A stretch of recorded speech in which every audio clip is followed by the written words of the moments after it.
So simulan natin dito mga idol, Creamline Cool Smashers. Gagamitin na po ang kanilang mga key players o star player ngayong quarterfinals kontra sa kupunan ng Farm Fresh Foxes.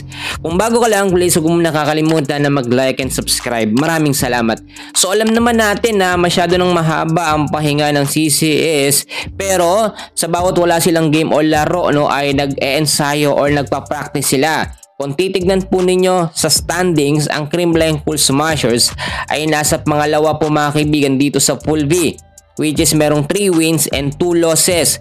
Samantalang kanila namang makakaharap ngayong quarterfinals, ang kupunan ng Farm Fresh ay nasa rank 3 po mga kaibigan dito sa Pool A, which is merong 3 wins and 2 losses.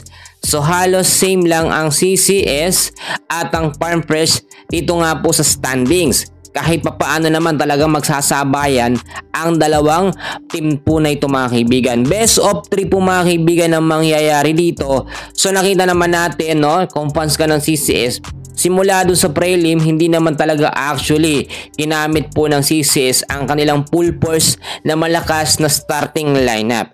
Wala tayong mga kaibigan na Tots Carlos at Bea De Leon.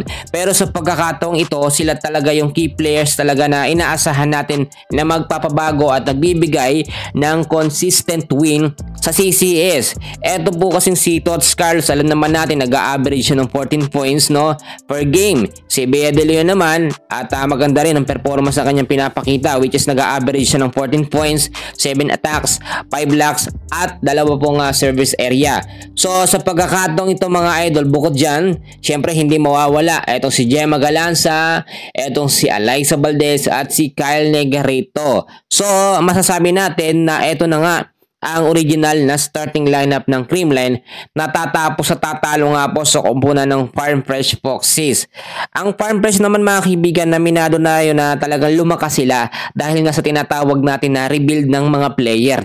Alam niyo, bawat team dito sa PBL may mga nadagdag, may mga nabago. Ang CCS may mga nadagdag mga kaibigan, at nakakapaglaro sila ng prelim. So yun nangyari sa tinatawag natin na experimental lineup nito nga pong si Coach Sherwin Meneses.